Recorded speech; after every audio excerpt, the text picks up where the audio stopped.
పనులవి స్థానికంగా ఉన్న వ్యాపారాల్లోకి మీరు అనేక పద్ధతుల్లో చొరబడుతూ ఉన్నారు. అవసరమైతే మీరు కొంత నష్టాన్ని భరించటానికి కూడా సిద్ధపడి స్థానికంగా ఉన్న వ్యాపారాలను నష్టాల పాలు చేసిన తర్వాత మళ్ళీ మీరు రెజ్యూమ్ అయ్యేటటువంటి ప్రయత్నాలు చేస్తున్నారు. ఇలా అవాంఛనీయమైనటువంటి మార్కెట్ మెలకువలను ఉపయోగించడం ద్వారా స్థానికంగా ఉన్న వాళ్ళు నష్టపోతామనే భయం వ్యక్తమవుతుంది. అందుకే మేము గో బ్యాక్ అంటున్నాం. పైగా మీరు డూప్లికేట్ వస్తువులను కూడా మార్కెట్లోకి తీసుకొస్తున్నారని అంటున్నారు. వీటితో పాటు ఇంకొన్ని కన్సర్న్స్ కూడా ఉన్నాయి. అందరికీ నమస్కారము. జై తెలంగాణ.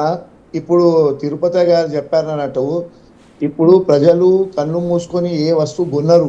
ఖాళీ మనం ఆ బిజినెస్లలో మా వృత్తి చిన్నప్పటి నుంచి మార్వాడి గుజరాతీ అయితే ఒక వృత్తి ఉంది, బిజినెస్ వృత్తి బట్టి మా బిజినెస్లో టాక్టీస్ వల్ల మేము పైసలు క్యాష్ ఇచ్చేసి తక్కువలో కొనుక్కొని అంతే. ఎన్ని రోజులు ఎవరైనా దుకాణాలలో సెకండ్ ప్రోడక్ట్ పెట్టే జనాలు ఊకుంటారా సార్? ఒక్కసారి 2 రోజు 3వ రోజు గొడవలు అయితే చేయరా? ఇంటి ముంగట వచ్చి దుకాణం ముంగట వచ్చి సార్ ఇది ఏమైనా మాట్లాడే దాంట్లో అయినా సాధ్యం ఉందా? మన తెలంగాణ రాష్ట్రం కానీ దేశంలో ప్రతి ఒక్క రాష్ట్రము పట్టుబడుని బయట దేశం నుంచి పిలిపిస్తున్నారు. మీరు ఇప్పుడు లోకల్ మనం ఆంధ్ర కాకు తెలంగాణ కాకుంటే భారతదేశంలో ఉన్న గుజరాతీ కానీ మార్వాడి కానీ మీరు తెలంగాణ వాళ్ళు కానీ ఇవన్నీ మాట్లాడేది ఏమైనా పద్ధతి ఉందా సార్? మీరు బిజినెస్లో తట్టుకోకపోతే ఏదైనా మాకు బిల్ లేదు, మేము డూప్లికేట్ దందా చేస్తాము, పబ్లిక్ ఊకుంటారా సార్? పబ్లిక్ కళ్ళలో మేము కారం వేస్తున్నామా? పైసలు ఫస్ట్ తీసుకొని సెకండ్ మాల్ ఇస్తే ఊకుంటారా సార్? ఏదైనా ఆరోపణలు చేస్తే దాని వాస్తవం ఉండాలి. 1 రోజు 2 రోజు ఇద్దరిని మోసం చేయవచ్చు. ప్రతి ఒక్కరిని మోసం చేస్తాం. ఇంతమంది మొత్తం తెలంగాణలో ఇంతమంది గుజరాతీ మార్వాడీలు దందా చేస్తున్నారు.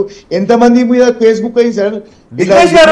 ఒక విషయాన్ని క్లారిటీ ఇవ్వండి. Okay, second market, copy market, doubling okay. ఇది దీంతో పాటు ఇంకొకటి అన్నారు. ఉదాహరణకు మార్కెట్లో ఒక వస్తువు 100 రూపాయలకు దొరుకుతుంది, అన్ని చోట్ల 100 రూపాయలకు అమ్ముతారు.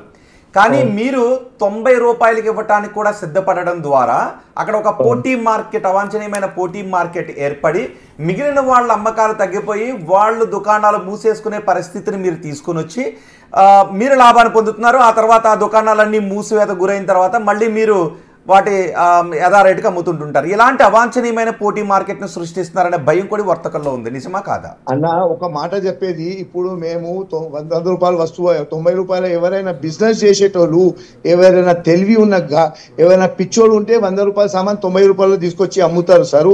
ఎందుకంటే మేము ఈ బిజినెస్ కమ్యూనిటీకి ఇప్పుడు ఇయ కాదు, మన తెలంగాణ కాదు, దేశమంతా దునియా ప్రపంచంలో Gujarati Marwadi business class people అని ఒక లేబల్ ఉంది.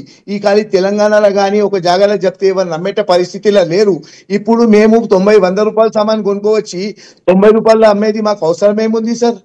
మేము ఎందుకు ఏమైనా ఇదే ఇక్కడికి వెళ్ళి పారిపోయేది ఉందా? లేకుంటే హైదరాబాద్ వదిలేసి తెలంగాణ వదిలేసి వెళ్ళిపోతాము?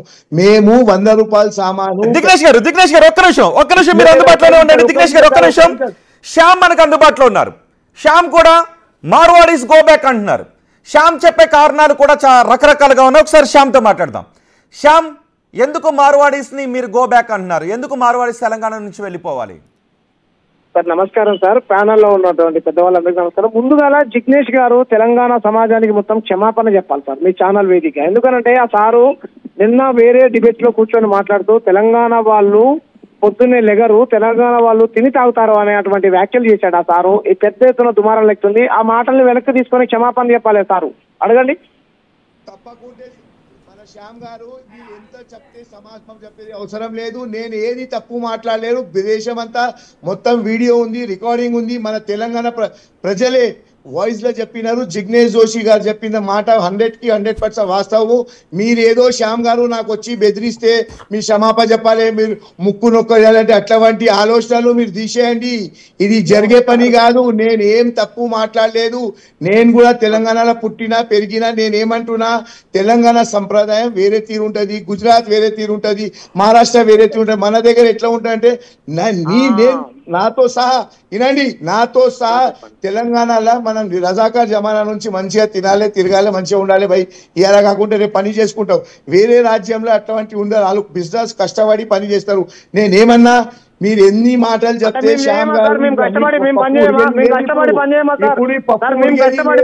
శ్యామ్ గారు మిమ్మల్ని ఖచ్చితంగా చెప్తున్నా, ఇట్లాంటి మాటలు రచ్చగొట్టి మీరు చెప్తే ఏమయ్యేది లేదు. ప్రజలకు అన్ని తెలుసు, ప్రజలు అన్ని వింటున్నారు, ప్రజలు అన్ని చూస్తున్నారు.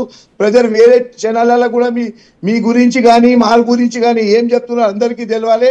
మీరు మాత్రం మీకు రిక్వెస్ట్ చేస్తున్న సమాపన చెప్పాలి, ఇవి అన్ని మర్చిపోండి. కళలకు కూడా అనుకోండి, నేనేం తప్పు చెప్పలే, నేనేం తప్పు మాట్లాడలే, సమాపన చెప్పే సమస్య లేదు సార్. మీరు అన్నారా లేదా సార్?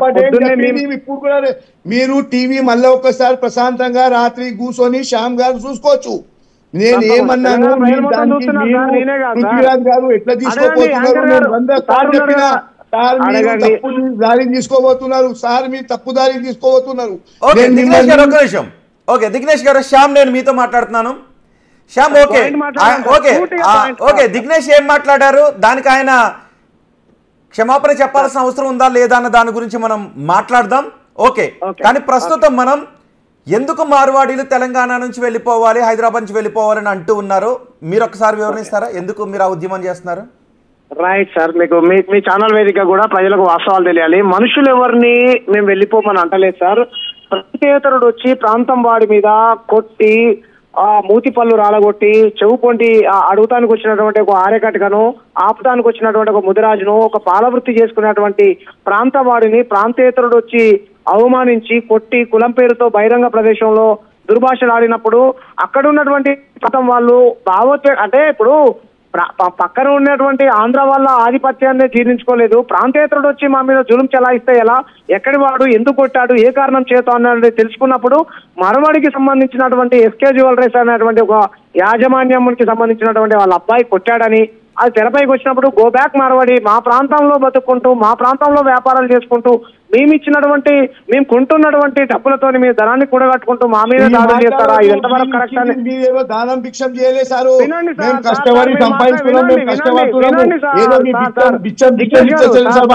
పెద్దవాళ్ళు వినండి. భారతదేశం మనదే, మాది అని చెప్పేది మాట తీసేయండి. భారతదేశం మనది, తెలంగాణ ఎవరిది సార్? మాది కదా, అందరిది, మీది కాదు. మన అందరిది. మేము ఉద్యమంలో మేము గుజరాతీ మార్వాడి సపోర్ట్ చేయలే ఉద్యమం. మేమేమైనా అది కూడా గుజరాతీ కూడా మాదే కదా, గుజరాతీ కూడా మాదే కదా, కూడా మాదే కదా. వినండి నా మాట వినండి సార్, మీరు వినండి సార్, నేను చెప్తాను.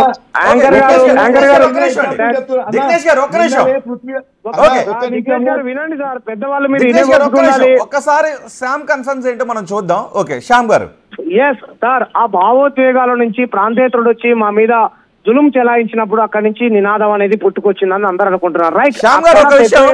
ఓకే శ్యామ్ గారు, మొన్న ఏదైతే గొడవ జరిగిందో కారు అడ్డంగా పెట్టినప్పుడు జరిగినటువంటి గొడవ, అది ఒక ఇద్దరు వ్యక్తులకు సంబంధించిన గొడవ. దాన్ని మొత్తం మార్వాడీస్ అందరికీ తీసుకొని వచ్చి వాళ్ళందరూ ఇక్కడ నుంచి వెళ్ళిపోవాలి అని ఒక ఉద్యమాన్ని తీసుకుని రావడం, దానికి దీనికి సంబంధం ఉందా? లేదండి. మరి లేదు, చెప్తాను సార్. స్వర్ణకారులు తూప్రాన్లో వినాలి సార్, దయచేసి వినాలి.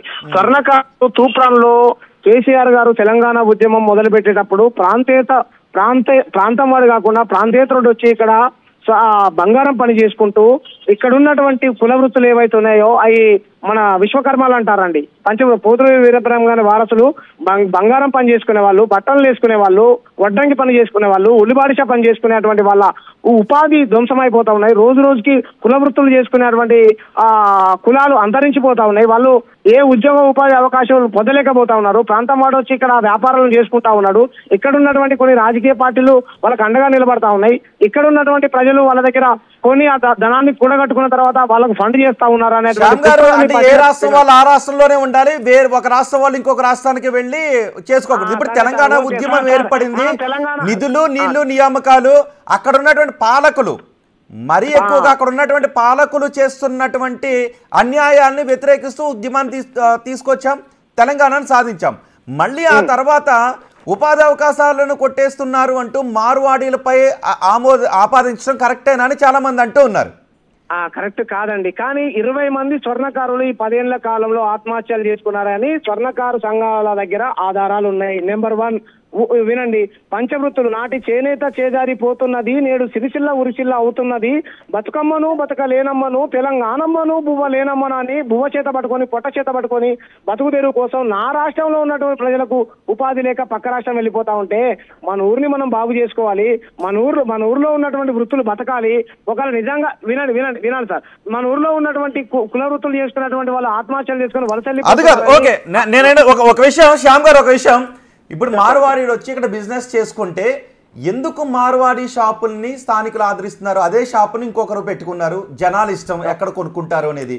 కానీ మీరు బయటికి వెళ్ళిపోండి అని అనడాన్ని అది అక్కస్ అనుకోవాలి అని కొంతమంది అన్నారు. అక్కస్ అది మనుషులు ఎవరు వెళ్ళిపోమంటలేదు సార్, వాళ్ళే చెప్పారు స్పష్టంగా. మేము నవాబుల హయాంలో నిజాముల హయాంలో 350 ఏళ్ల కింద ఇక్కడికి వచ్చాము, ఇక్కడ పుట్టాము, ఇక్కడ పెరిగాము, ఈ నేల వాసులమే మేము అంటున్నాం. వాళ్ళతో మాకేం బాధ లేదు. మార్వాడి అన్నలు మా అన్నలే, మార్వాడి అక్కలు మా అక్కలే, వాళ్ళు కూడా ఇక్కడ వ్యాపారం పెట్టుకోవచ్చు, బిజినెస్లు చేసుకోవచ్చు.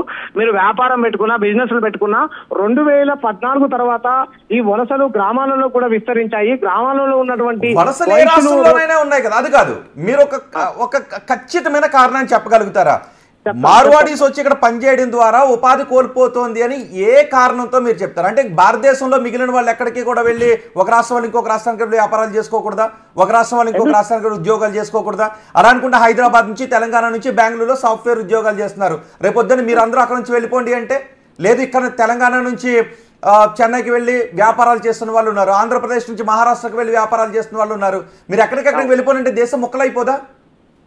ఎగ్జాక్ట్లీ సార్, మనుషులు ఎవరిని వెళ్ళిపోమనలేదు సార్. మన ఆంధ్ర వాళ్ళ అన్నలు ఉన్నారు, ఆంధ్ర తెలంగాణ ఉద్యమం చేశాం. అంత మాత్రాన హైదరాబాద్ లో తెలంగాణలో ఉన్నటువంటి ఆంధ్ర అన్నలు, ఆంధ్ర వ్యాపారస్తులు వెళ్ళిపోయారా? వెళ్ళిపోలేదు కదా. అంత మాత్రాన ఆంధ్రలో బతుకుతున్నటువంటి తెలంగాణ అన్నలు ఇటు తెలంగాణకు వచ్చేసారా? లేదు కదా.